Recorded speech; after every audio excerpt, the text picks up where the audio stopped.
Good morning friends, welcome to Arya public school online classes. मैं आपके geography का teacher Kapil.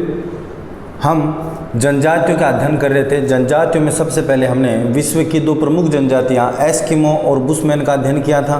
उसके बाद में भारत की दो प्रमुख जनजातियां भील और गोंड का अध्ययन किया था। आज हम बात करते हैं राजस्थान की प्रमुख जनजाति जिसका नाम है मीणा।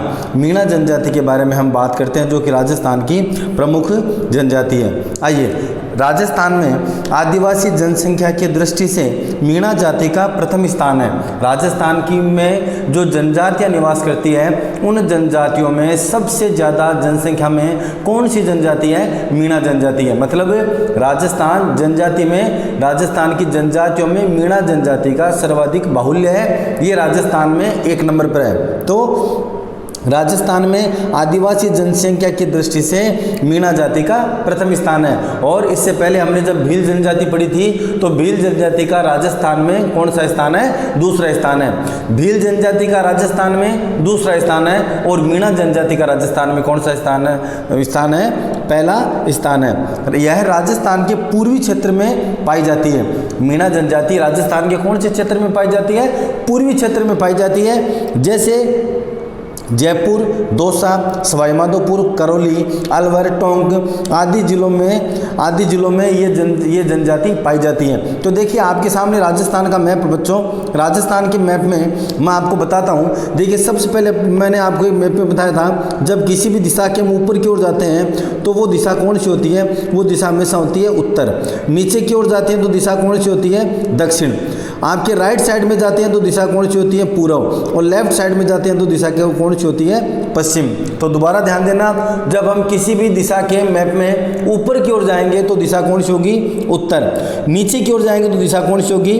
दक्षिण। राइट साइड में दिशा कौन सी होगी? पूर्व। और लेफ्ट साइड में दिशा कौन सी होगी दोस्तों? पश्चिम।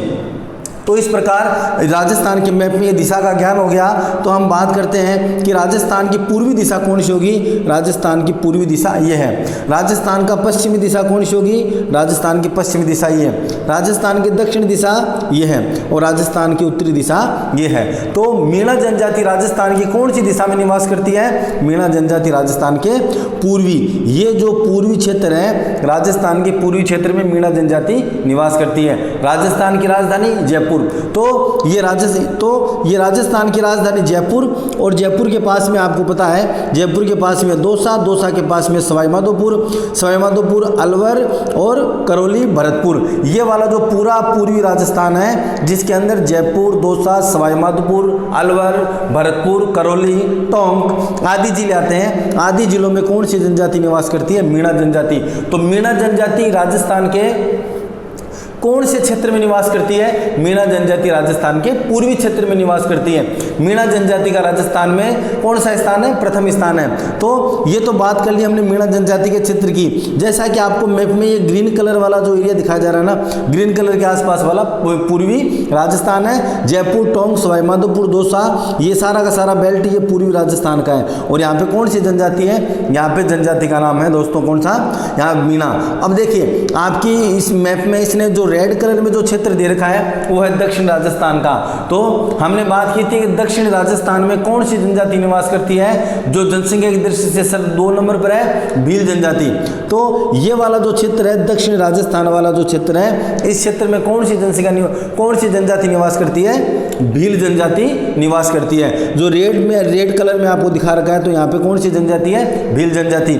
और जो ये ग्रीन कलर वाला पूर्वी दिशा है, पूर्वी दिशा में कौन सी जनजाति है? मीणा जनजाति। और दक्षिण राजस्थान में भील जनजाति। आई बात समझ में? चलिए आगे बात करते हैं।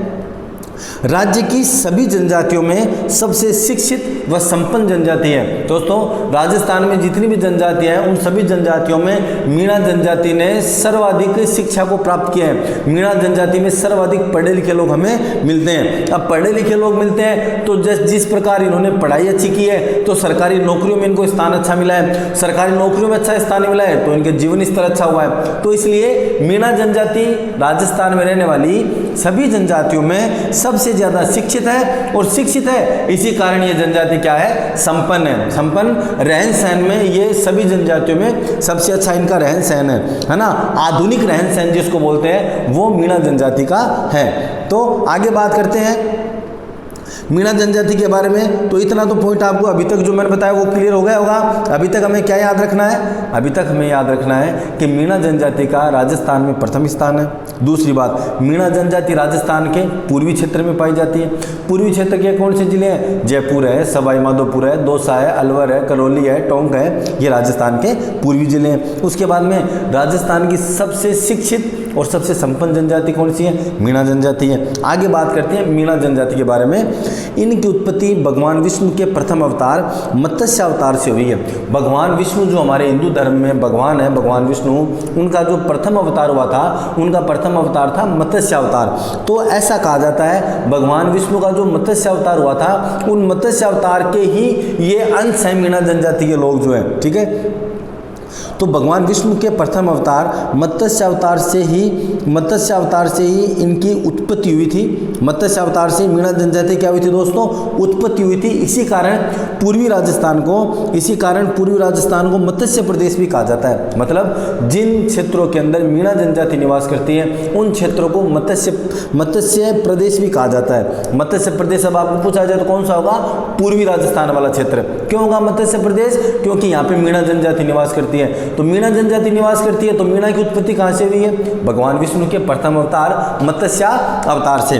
तो मत्स्य अवतार से इनकी उत्पत्ति होने के कारण इस क्षेत्र का भी नाम क्या पड़ा है दोस्तों, मत्स्य प्रदेश नाम पड़ा है। वर्तमान में प्रचलित शब्द मीणा, जिसे मीना भी कहा जाता है, ये मीणा और मीना एक ही बात है ना। वर्तमान में प्रचलित शब्द मीणा और मीना इसे कहा जाता है। इस शब्द की उत्पत्ति संस्कृत भाषा के मीन शब्द से हुई है। जो मीणा शब्द जो वर्तमान में बोलते हैं, पहले तो जो मीणा जनजाति के लोग थे ना, उनकी उत्पत्ति, वो अपनी उत्पत्ति किससे मानते हैं, भगवान विष्णु से मानते हैं, ठीक है। और दूसरा, इनका जो शब्द है मीणा, वो शब्द संस्कृत भाषा के मीन से लिया गया है। और मीन का मतलब होता है दोस्तों मछली। ये आगे देखो थोड़ा सा इसमें कट आ गया, तो ये याद रखना है आगे क्या लिखा हुआ है, जिसका अर्थ होता है मछली। तो संस्कृत भाषा का जो मीन शब्द है, उस मीन शब्द से मीणा शब्द की उत्पत्ति हुई है। और मीणा शब्द का शाब्दिक अर्थ क्या होता है, मछली। मीणा शब्द का शाब्दिक अर्थ क्या होता है, मछली। आई बात समझ में। तो अभी तक हमें इतना सा बात याद रखनी है कि मीणा जनजाति मीणा लोग अपनी उत्पत्ति किस से मानते हैं, भगवान विष्णु के प्रथम अवतार मत्स्य अवतार से मानते हैं। उसके बाद में जिन क्षेत्रों में मीणा जनजाति रहती है उन क्षेत्रों को मत्स्य प्रदेश भी कहा जाता है। क्यों, क्योंकि भगवान विष्णु के मत्स्य अवतार से उनकी उत्पत्ति हुई है। तीसरी बात, मीणा जनजाति का जो शब्द मीना है, उसकी उत्पत्ति संस्कृत भाषा से मानी गई है, और जिसका अर्थ है संस्कृत भाषा के मीन शब्द से मानी गई है। तो ये मीन शब्द का थोड़ा सा हम क्या रखेंगे, ध्यान रखेंगे। जो मीन शब्द है, तो मीन शब्द का ध्यान रखेंगे। मीन का अर्थ क्या होता है, आप सभी को पता है, मीन का अर्थ होता है मछली।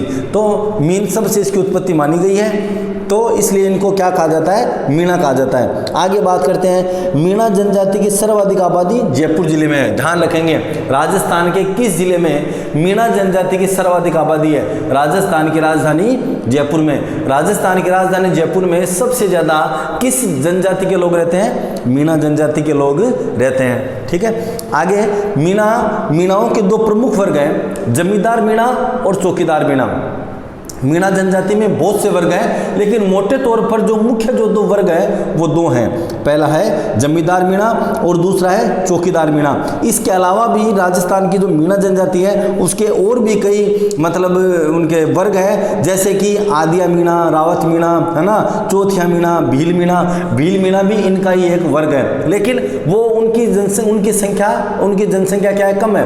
मुख्य रूप से दो ही वर्ग है, जमींदार मीणा और चौकीदार मीणा। इनका आपस में विवाह नहीं होता है। ये जो जमींदार मीणा और चौकीदार मीणा है ना, इन दोनों का कभी भी आपस में विवाह नहीं होता है। ठीक है। जमींदार मीणा जो कि थोड़े से जिनका प्रभुत्व रहता है इनके मीणाओं के समाज में, और चौकीदार मीणा जो कि इनकी मतलब कहे हुए बात को मानते हैं, उनको चौकीदार मीणा कहा जाता है इनमें। तो मीणाओं के मुख्य रूप से दो वर्ग है, चौकीदार मीणा और जमींदार मीणा। आगे बात करते हैं, मुनि मगन सागर द्वारा रचित मीणा पुराण में इनके 5200 गोत्र बताए गए हैं। कितने गोत्र हैं मीणाओं के? 5200 गोत्र बताए हैं। किसने बताए हैं? मुनि मगन सागर जी ने। और मुनि मगन सागर जी की पुस्तक का नाम क्या है? मीणा पुराण। मीणा जनजाति पर ही मुनि मगन सागर जी ने बुक लिखी। तो आपको ये याद रखना है, मीणा और मुनि, मैं से मीणा और मैं से मुनि, याद रह जाएगा आपको। क्या? मीणा और मुनि। मीणा जनजाति पर मुनि मगन सागर जी महाराज ने एक मीणा पुराण लिखा है। उस मीणा पुराण में मुनि मगन सागर जी ने कहा है कि मीणाओं के 5200 गोत्र हैं, 32 तड़े हैं और 13 पाल है। तो इसका मतलब आप समझ सकते हो कि 5200 गोत्र होने का मतलब है कि जनजाति कितने मतलब बड़े क्षेत्र में निवास करती थी। भी 5200 गोत्र होना बहुत बड़ी बात है। तो 5200 गोत्र मीणाओं के अंदर होते थे। तो 5200 गोत्र पूरे पूर्वी राजस्थान के अंदर फैले हुए थे। आई बात समझ में। इसके बाद हम देखो ये जो पैराग्राफ हमने पढ़ा, इसमें हमें क्या बात याद रखनी है? इसमें हमें एक तो ये बात रखनी है कि मीणा जनजाति सर्वाधिक किस जिले में? जयपुर जिले में। मीणाओं के कितने गोत्र हैं? मुख्य रूप से ध्यान देना, मुख्य रूप से दो ही हैं, जमींदार मीणा और चौकीदार मीणा। और मीणा पुराण किसने लिखा था? मीणा पुराण लिखा था मुनि मगन सागर जी ने। कितने गोत्र बताए हैं? 5200 गोत्र बताए हैं। कितने तड़े? 32 तड़े और 13 पालों का क्या किया है? उल्लेख किया है। आई बात समझ में। तो मोटे तौर से आपको जो राजस्थान का मैप दिख रहा है ना, आपको इसमें इतनी बात याद रखनी है, मैं दोबारा बता रहा हूं कि राजस्थान के पूर्वी क्षेत्र में कौन सी जनजाति निवास करती है? पूर्वी क्षेत्र में मीणा जनजाति निवास करती है मुख्य रूप से, और पूर्वी क्षेत्र वाले जिले मैंने आपको बता दिए। आइए आगे बात करते हैं। आगे हम मीणा जनजाति के सामाजिक स्तर की बात करते हैं। सामाजिक जीवन, मीणा जनजाति में विवाह रक्त संबंधों को महत्वपूर्ण माना जाता है। मीणा जनजाति में जो विवाह में रक्त संबंध जो होते हैं उसको महत्वपूर्ण माना जाता है। इसका मतलब ये दोस्तों, ये अपने ब्लड रिलेशन में कभी भी शादी नहीं करते हैं। ये अपनी नात के बाहर जाकर के विवाह नहीं करते हैं। नात के बाहर का मतलब हुआ, जैसे अभी पीछे मैंने आपको पढ़ाया है कि जमींदार मीणा और चौकीदार मीणा में विवाह नहीं होता है। तो ये तो चौकीदार और जमींदार में तो विवाह नहीं होता है, लेकिन जैसे मान लो जमींदार मीणा को विवाह करना है तो ये कभी भी अपने गोत्र में विवाह नहीं करेंगे, अपने गोत्र से दूसरे गोत्र में विवाह करेंगे। तो मीणा जनजाति जब विवाह करती है तो रक्त समूह है, रक्त जो संबंध है उसको तरजीह दी जाती है, उसको हटा करके वो ये विवाह संपन्न करते हैं। तो मीणा जनजाति में विवाह संबंध रक्त संबंधों को महत्वपूर्ण माना जाता है। इस जनजाति में ब्रह्म तथा गंधर्व विवाह का प्रचलन था क्या? अभी भी है। मीणा जनजाति में ब्रह्म विवाह और गंधर्व विवाह जिसे हम लव मैरिज कहते हैं, है ना, गंधर्व विवाह लव मैरिज हो गई यहाँ पे, ठीक है। तो इस जनजाति में ब्रह्म विवाह तथा गंधर्व विवाह का प्रचलन भी है। वर्तमान में सामान्य विवाह किया जाता है। ये थी बातें पुरानी, कौन से? गंधर्व विवाह वाली और ब्रह्म विवाह वाली। गंधर्व विवाह में पहले लड़का लड़की को भगा करके ले जाता था और शादी कर लेता था इन जनजातियों में, ठीक है। फिर वो अलग से अपना एक घर बना लेते थे, फिर उनका गोत्र भी चेंज हो जाता था। इस प्रकार इनका मतलब विवाह होता था। लेकिन वर्तमान में ऐसी कोई बात नहीं है। वर्तमान में ये कहीं नहीं लेके जाते, आराम से जो सामान्य विवाह हमारे सबके समाज में, आधुनिक समाज में जो विवाह होने लगे हैं, उसी प्रकार के इनके भी विवाह संपन्न होने लगे हैं, ठीक है। तो वर्तमान में सामान्य विवाह किया जाता है। वर्तमान में जो जैसे मतलब सामान्य विवाह बाकी सब लोग करते हैं, है ना, आधुनिक प्रकार की विवाह करते हैं, जैसे गेस्ट हाउस बुक करवाना, वहाँ शादी, तो उस प्रकार की विवाह वर्तमान में इनके भी होने लगे हैं। ये प्राय पुत्रियों का विवाह कम आयु में कर देते हैं, जबकि गोना विवाह योग्य आयु में ही किया जाता है। इसके कहने का मतलब ये है कि मीणा जनजाति के लोग अपनी बच्चियों का विवाह कम आयु में, मतलब 8-10 साल की या इससे पहले, है ना, इससे भी पहले वो अपनी बच्चियों का क्या कर देते हैं? विवाह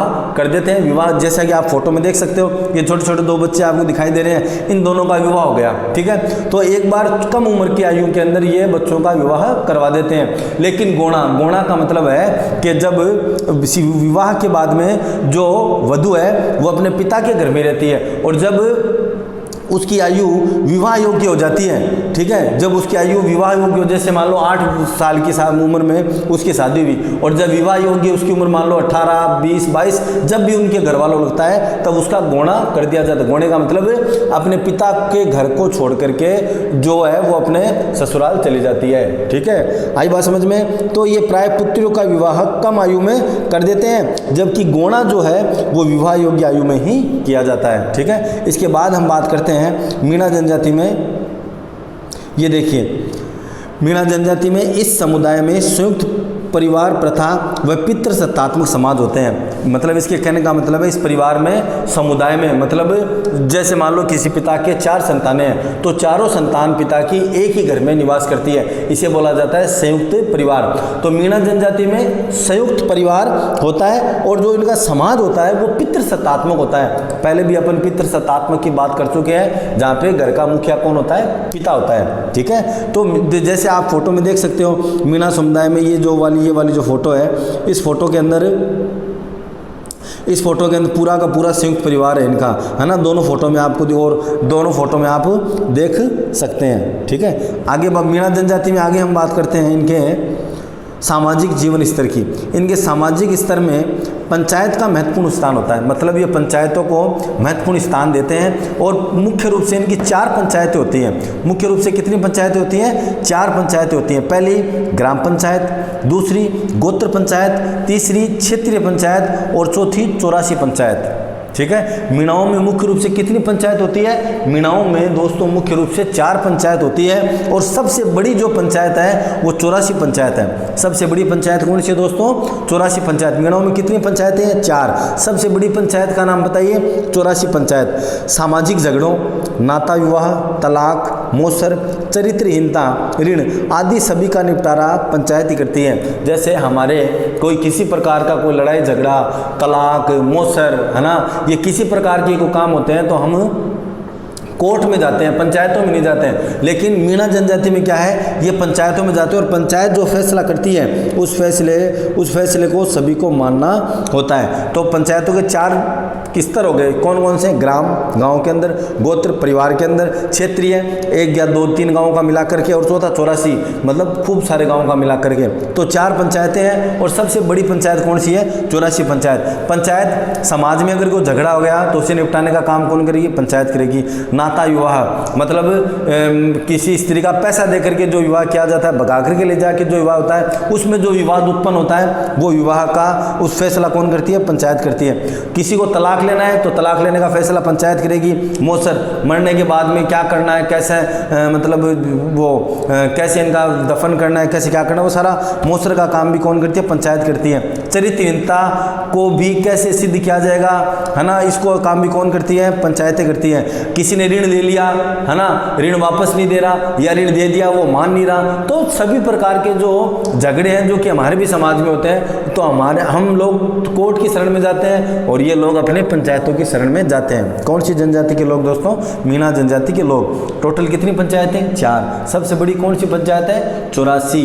ठीक है, आगे बात करते हैं। आइए अब देखो, आपको जिस प्रकार फोटो में दिखाई दे रहा है मीणा जनजाति की पंचायत आपको दिखाई देगी। देखो पेड़ के नीचे सारे के सारे घर वाले बैठे हैं, है ना, सारे गांव वाले बैठे हैं और बीच में देखो एक वो गुलाबी टी-शर्ट में जो बैठा है वो है पटेल। मतलब पंचायतों का जो मुखिया होता है उसे क्या कहा जाता है? पटेल कहा जाता है। मीणा जनजाति में पंचायतों के मुखिया को क्या कहा जाता है? पटेल कहा जाता है। ठीक है, और देखो ये पास में आपको इनकी ढाणी दिख रही है, ढाणी के पास में इनके घर दिख रहे हैं। घरों को ये क्या बोलते हैं? टापरा, है ना। मीणा जनजाति के लोग अपने घरों को क्या बोलते हैं? टापरा। और मीणा जनजाति की जो पंचायत होती है उसका मुखिया कौन होता है? पंचायत का मुखिया होता है पटेल। ठीक है, आइए आगे बात करते हैं। मीणा जनजाति के लोग धार्मिक प्रवृत्ति के होते हैं, मतलब ये धर्म में अटूट श्रद्धा और अपनी विश्वास रखते हैं। मीणा जनजाति के लोग धार्मिक प्रवृत्ति के होते हैं। सवाई माधोपुर के गणेश जी, आपको पता है राजस्थान में गणेश जी का सबसे बड़ा मंदिर कहाँ पे है? सवाई माधोपुर है ना। त्रिनेत्र गणेश जी का मंदिर है वो सवाई माधोपुर वाला। ठीक है, सवाई माधोपुर के श्री गणेश जी का मंदिर। सीकर में जीवन माता का मंदिर, सीकर में आपको पता है जीवन माता हर्ष का बेरू, सीकर में जीवन माता का मंदिर। महावीर जी के स्थानों पर इनका मेला भरा जाता है। इस स्त्रियां प्राय देवताओं के गीत गाती हैं, है ना। गीत तो आपको पता है हमारे भी स्त्री, अब हम लोगों के भी गीत स्त्रियां गाती है, ठीक है। तो देवताओं को गीत मुख्य रूप से कौन गाती है? स्त्रियां ही गाती हैं। इसके अलावा होली के तीसरे दिन खेरवाड़ा और डूंगरपुर में नेजा नृत्य किया जाता है। ये थोड़ा सा कट गया है यहाँ पे, आप लिख लेना। होली के तीसरे दिन खेरवाड़ा और डूंगरपुर में नेजा नृत्य किया जाता है। तो नेजा नृत्य कौन सी जनजाति के लोग करते हैं? मीणा जनजाति के लोग। नेजा नृत्य कौन सी जनजाति के लोग? मीणा। देखो मीणा भी 2 ही शब्द का है और नेजा भी 2 ही शब्द का है। तो नेजा नृत्य मीणा जनजाति के लोग करते हैं, ठीक है। खेरवाड़ा और डूंगरपुर में कौन सा नृत्य किया जाता है? नेजा नृत्य किया जाता है। तो इसमें कोई खास बात नहीं थी इस पैराग्राफ में। आगे बात करते हैं इनके वस्त्रों के बारे में। वस्त्रों में देखिए दोस्तों, मीणा पुरुष धोती व साफा पहनते हैं, ठीक है, नॉर्मल बात है। पुरुष क्या पहनते हैं? धोती और साफा। जबकि स्त्रियां घाघरा, कांचली, ओढ़नी का प्रयोग करती है, नॉर्मल आप सब जानते हो।